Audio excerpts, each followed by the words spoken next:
Superintendent Adam Dewberry, Fire Rescue New South Wales. I'm on scene at this major fire in a metal recycling complex out here at Villawood. The calls came in about 12:30 this afternoon. We received numerous of them. The first calls were actually to a mattress on fire, but when the crews were coming down the road, they noticed large volumes of a black, thick, acrid smoke. They increased the response.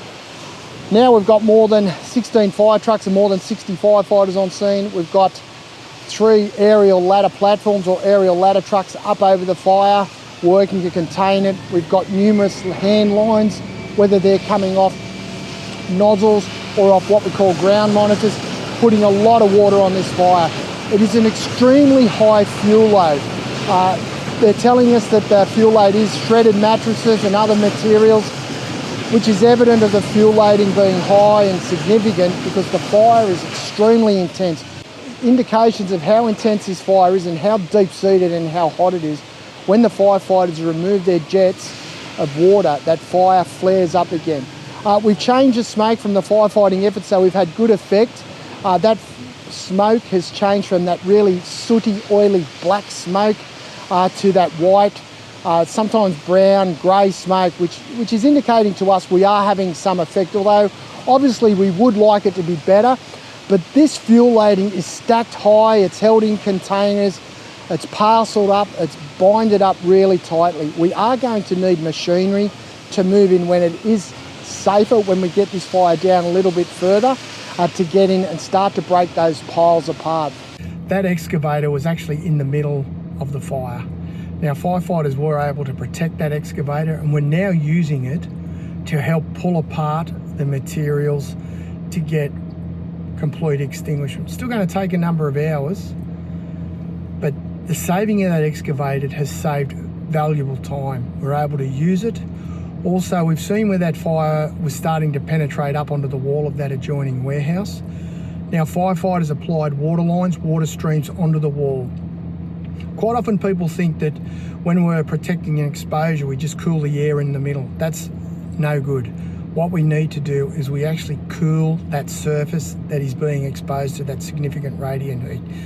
The ladder trucks are working. We've got our hazardous materials technicians on scene. They're monitoring the water runoff in the canals, making sure that any contamination, if there is any, is monitored. We are working with our Environmental Protection Authority to make sure that we are on top of that and can deal with that immediately if it does. We have a wind coming in from the south. Now, in the early phases, that was making firefighting efforts difficult because it was pushing that extreme heat and that black smoke sideways, horizontally flat, and pushing it into those adjoining properties. 9 people from this property evacuated safely, and we evacuated adjoining properties because of the smoke. Also, in this side of the fire, in the early stages, we had significant threat to prime movers and trailers and buildings. The occupants of the adjoining property actually helped us out. They provided us access and valuable intelligence. We were able to tap into their water supply and get water onto this fire sooner. As with all fires of this size, we actually do have water supply issues. The water system isn't designed to necessarily deal with a fire of this magnitude, but there are strategies and plans in place. We get the Sydney Water, in this case, to divert water to us. The other way we deal with water supply issues is we pump water in from different water mains from remote areas to get this fire out. Now, we're nearly 4 hours after the initial calls. We are having good effect. Like I said, this fire is going to burn for quite some time, no doubt well into the night.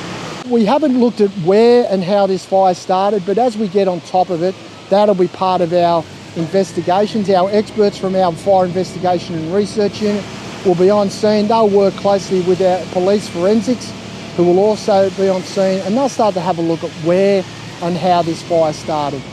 Now, the smoke was pushing up over the community. We've sent out some information on social media just to let people know the obvious. I guess some would say that there is a fire, there is smoke, and to advise them to keep your doors, windows and vents closed. Our operations are being supported by police, ambulance, paramedics, the electrical supply contractors, to make sure that we are providing a safe environment for our firefighters and the broader community as well. I'm Superintendent Adam Dewberry, Fire and Rescue New South Wales. Thank you.